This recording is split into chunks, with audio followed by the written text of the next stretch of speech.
वहाँ पे KLM ऐसे शेल दिए तो सर वो क्या होता है? ओके, KL और क्या दे रखा है? M। M दे रखा है। Okay, 2 minute. ठीक है, मैंने को ओपन कर लिया। ठीक है, अब एक और बार एक और चीज बताता हूँ मैं। ठीक है, अब ये जो आपका व्हाइट बोर्ड है, व्हाइट बोर्ड दिख रहा है सबको? Yes sir. Yes sir. चलो ठीक है। अब मैंने कल आपको बताया था, ये होता है आपका न्यूक्लियस। उसके बाद पहली शेल जो होती है उसमें होते हैं 2 इलेक्ट्रॉन। ठीक है, 2 इलेक्ट्रॉन जो होती है इसको आप बोलते हो, पहली शेल जो होती है उसको आप बोलते हो के शेल है। ये कौन सी शेल है? के शेल है। उसके बाद क्या होता है, 2 इलेक्ट्रॉन के बाद फिल होने के बाद कौन सी आते, फिर 8 इलेक्ट्रॉन्स होते हैं। ठीक है, अब 8 इलेक्ट्रॉन आते हैं, इसके बाद नेक्स्ट शेल को बोलते हैं एल शेल। क्या बोलते हैं? L shell. L shell. ठीक है, उसके बाद एक और अगर शेल आती है, ठीक है, तो उसके बाद एक और ये जो शेल आई इसको बोलते हैं एम शेल। ठीक है, ये हो गई आपकी एम शेल। उसके बाद अगर कोई आती है और एक और बड़ी ले लेते हैं, इसके बाद अगर और शेल आ रही है, यहाँ से एक और हम ले लेते हैं शेल, अगर एक और आ रही है तो ये हो जाएगी आपकी कौन सी शेल? एम के बाद क्या आता है बच्चों? एन। ठीक एन। है, ठीक है। एन। अब इसका फॉर्मूला है कि टोटल इलेक्ट्रॉन कितने होते हैं हर शेल में। ठीक है, तो उसका फॉर्मूला मैं आपको बता देता हूँ कि आपका अगर पूछे कि एन शेल में टोटल इलेक्ट्रॉन कितने आएंगे, मतलब लास्ट तक, 2n स्क्वायर। तो उसका फॉर्मूला हो जाएगा 2n स्क्वायर। अरे स्क्वायर 2n के ऊपर मैं लगा देता हूँ ये।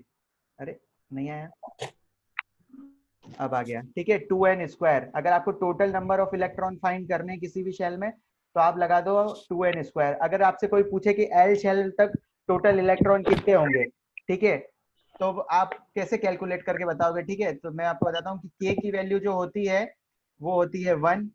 ठीक है, एल की जो वैल्यू होती है वो होती है 2। ठीक है, एम की वैल्यू की हर्ष, हर्ष अपना माइक बंद करो। हर्ष, तन्वी, सब अपने माइक बंद करो प्लीज। ठीक है, एन में कितनी होती है वैल्यू? 4। ठीक है, पहली शेल जो होती है उसको आप बोलते हो के, दूसरी जो शेल होती है उसको आप बोलते हो एल, तीसरी जो शेल होती है उसको बोलते हो आप एम, चौथी जो शेल होती है उसको आप बोलते हो एन। ठीक है, अब आपको पूछे कि टोटल नंबर ऑफ इलेक्ट्रॉन कितने हैं, तो आपको फॉर्मूला लगा देना है ये वाला 2n स्क्वायर वाला। मैं एक और बार इस पे बॉक्स बना देता हूँ, बहुत इंपॉर्टेंट फॉर्मूला है। और यहाँ पर मैं लिख देता हूँ, ओके मैं लिख ही देता हूँ, total number of electron, total number of electron. ठीक है, अब बच्चों सवाल पूछूं आपसे, सही जवाब दोगे मुझको? ठीक है, चैट बॉक्स में आप कमेंट करके बता देना। अगर मैं आपसे पूछूं कि के शेल में टोटल नंबर ऑफ इलेक्ट्रॉन्स कितने होंगे के शेल में, तो मुझे अब बताओ यहाँ ये फॉर्मूला से कैलकुलेट करके। Excuse me sir, yes. आप ये फॉर्मूला एक बार फिर से एक्सप्लेन कीजिए ना। ओके कृष्णा, ये देखो, मैंने आपको बोला यहाँ पे लिखा है मैंने टोटल नंबर ऑफ इलेक्ट्रॉन्स कितने होते हैं हर शेल में। ठीक है, उसका फॉर्मूला है 2n स्क्वायर। ठीक है, 2n स्क्वायर। अगर मैं आपको बोलूं एल, एल शेल में कितने होंगे, तो एल की वैल्यू यहाँ पे कितनी है 2, तो 2n की जगह आपको वैल्यू रख देनी है 2, 2 का स्क्वायर करना है और आगे 2 से मल्टीप्लाई कर देना है। ठीक है, यस सर। चलो अब करके दिखाओ। मैंने पहले आपको पूछा है कि के शेल में कितना है, अब मैं पूछ रहा हूँ एम शेल में कितना होगा। एम शेल में टोटल नंबर ऑफ इलेक्ट्रॉन कितने होंगे?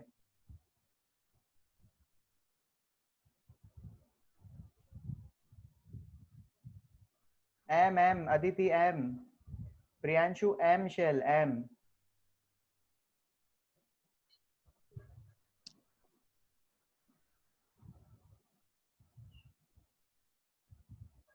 राज, एम, एम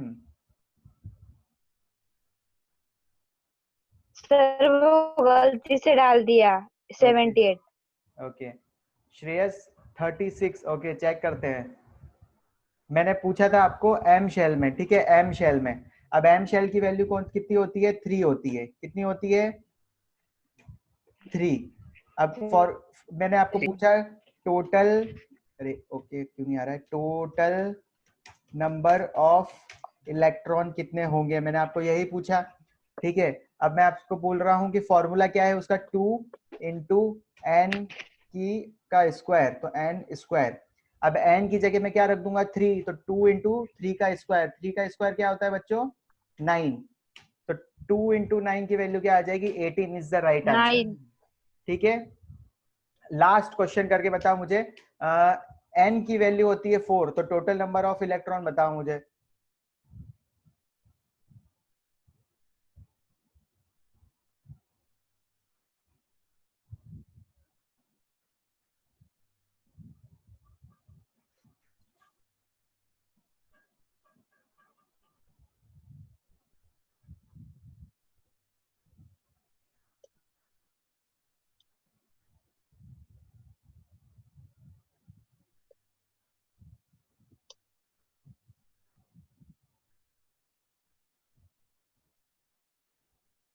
ओके, सबने आंसर दे दिया है, चलो करके दिखा देता हूँ कैसे करते हैं। फॉर्मूला क्या होता है, 2n स्क्वायर, n की वैल्यू क्या है 4, तो 2 इंटू 4 का स्क्वायर क्या होता है बच्चों 16, तो 16 मल्टीप्लाई बाय 2 हो जाता है आपका 32, 32 इज द राइट आंसर। आप सबने क्या दिया था आंसर 32।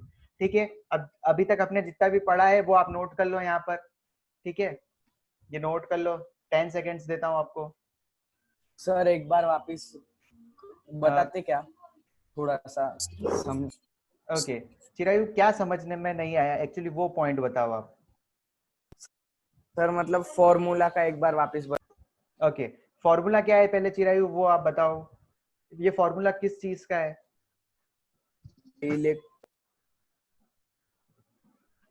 ओके, ये फॉर्मूला बच्चे है टोटल नंबर ऑफ इलेक्ट्रॉन का, टोटल नंबर ऑफ इलेक्ट्रॉन कितने होते हैं, ठीक है, उसका फॉर्मूला है। अब यहाँ पर k की वैल्यू होती है 1, क्योंकि k कौन सी शेल है, फर्स्ट शेल।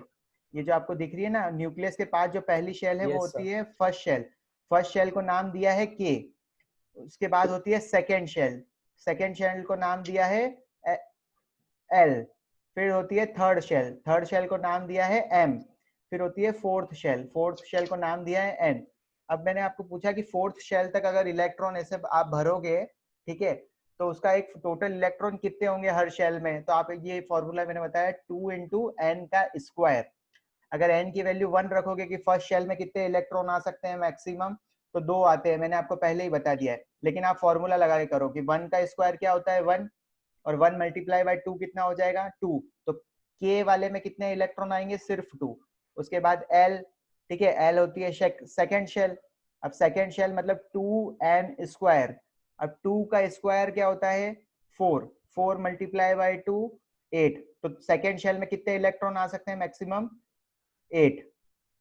ठीक है, थर्ड शेल में अगर आपसे पूछ ले कि कितने इलेक्ट्रॉन होंगे, ठीक है, थर्ड शेल में कितने इलेक्ट्रॉन्स आएंगे तब तक, तो उसका फॉर्मूला क्या होता है 2 इंटू एन स्क्वायर, तो 3 का स्क्वायर क्या होता है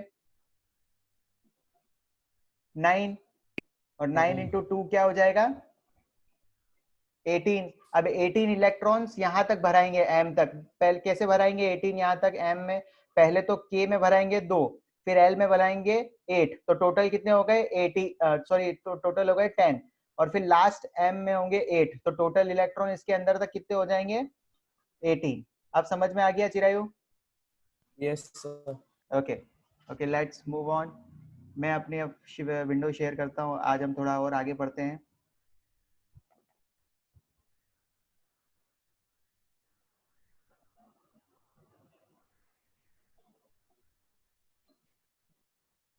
ओके ठीक है, अब एक्चुअली मुझे किसी ने पूछा था कि कौन से सर पता कैसे चलेगा कि कौन सबसे ज्यादा रिएक्टिव होते हैं कौन कम होते हैं, तो ठीक है, ये एक डायरेक्टली मैंने आपके लिए एक चार्ट बना दिया है। जो सबसे ऊपर है वो सबसे ज्यादा रिएक्टिव है, जो सबसे कम रिएक्टिव है वो नीचे बना रखा है, ठीक है।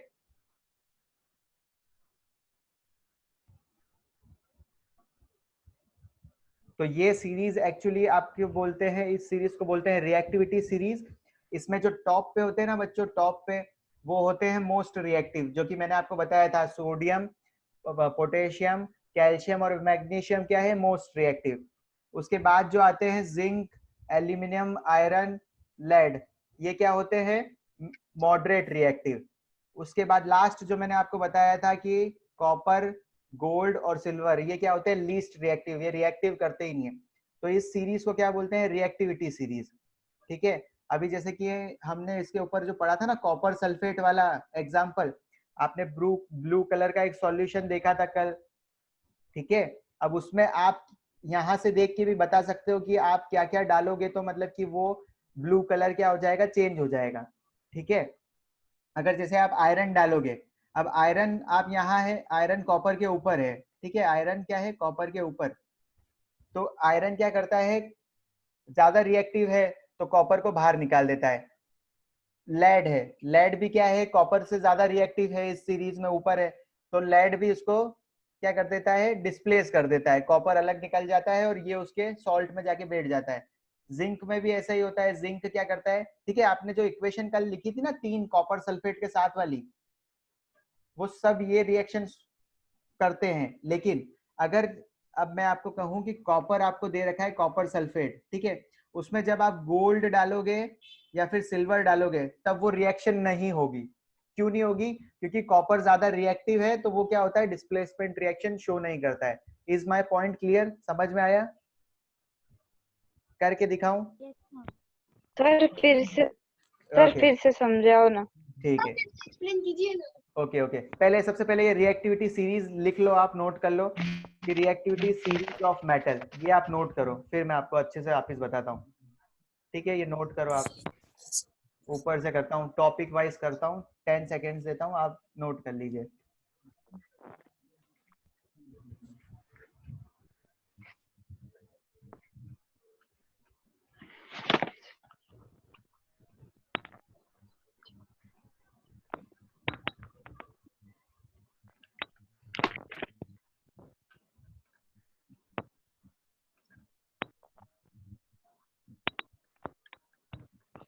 सर थोड़ा नीचे स्क्रॉल करो।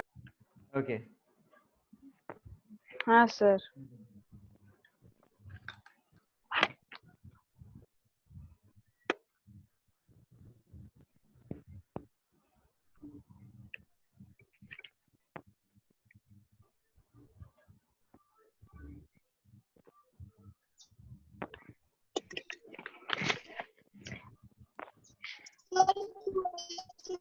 और स्क्रॉल कीजिए ना, थोड़ा स्टार्टिंग ऊपर। क्या।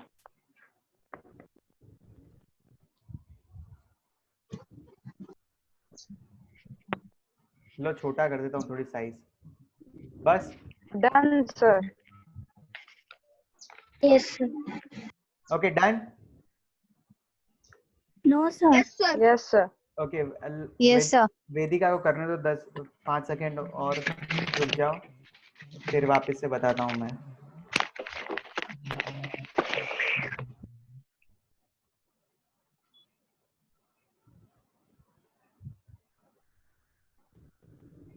Done sir. चलो ठीक है, ओके। अब देखो मैं क्या बता रहा हूँ आपको कि ये जो है यहाँ तक, ठीक है, ये क्या है, मोस्ट रिएक्टिव, मतलब कि ये बहुत ज्यादा रिएक्टिव है। ये समझ में गए, ये समझ गए?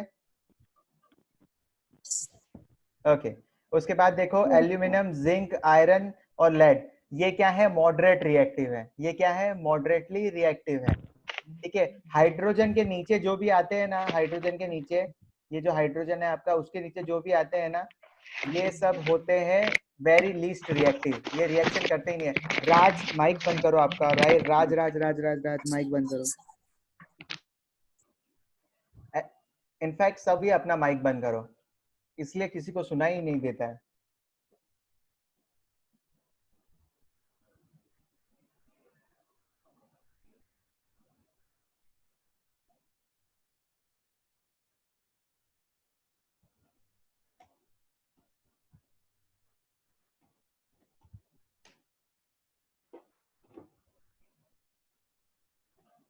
ओके, ठीक है, तो 3 बातें मैं बताना चाह रहा था।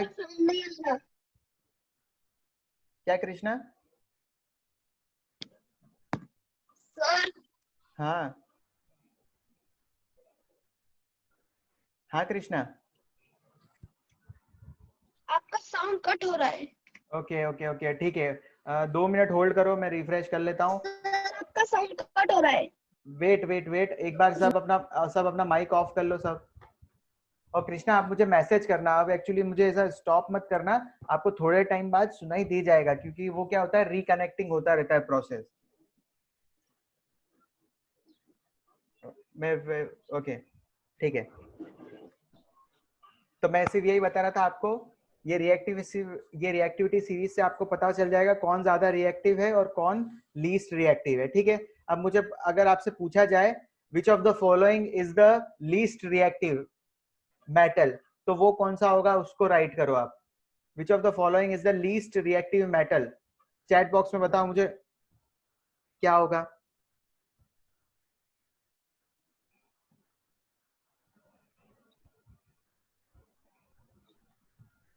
ओके अब मुझे बताओ कि which of the following is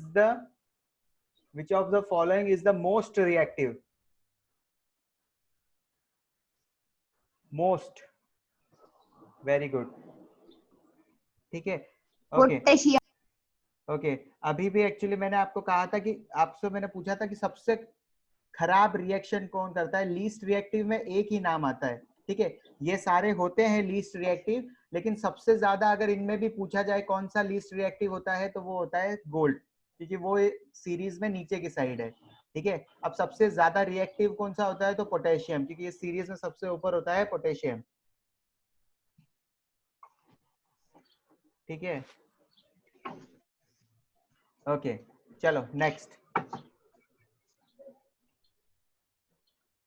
ठीक है। अब हम देखने जा रहे हैं how metal and non metal कैसे आपस में रिएक्ट करते हैं, ठीक है। मेटल एंड नॉन मेटल कैसे आपस में रिएक्ट करते हैं, तो फर्स्ट पॉइंट देखो आप, ठीक है। मेटल्स क्या करते हैं, lose electrons and become positive ion, metals क्या करते हैं, lose electron and become positive ions, so they are called electropositive elements, ठीक है। मेटल्स क्या करते हैं, लूज इलेक्ट्रॉन करते हैं और बिकम पॉजिटिव आयन बन जाते हैं। अब जैसे कैसे, ठीक है, अब हम एग्जांपल देखते हैं उसका। तो सोडियम का एटॉमिक नंबर क्या होता है, 11, ठीक है। क्या होता है सोडियम का atomic number, 11। Now it's electronic configuration is, उसका इलेक्ट्रॉनिक कॉन्फ़िगरेशन हम लिख लेते हैं 281, ठीक है। ओके 281। अब इसके वैलेंस शेल में कितने इलेक्ट्रॉन है, 1 इलेक्ट्रॉन है इसके वैलेंस शेल में।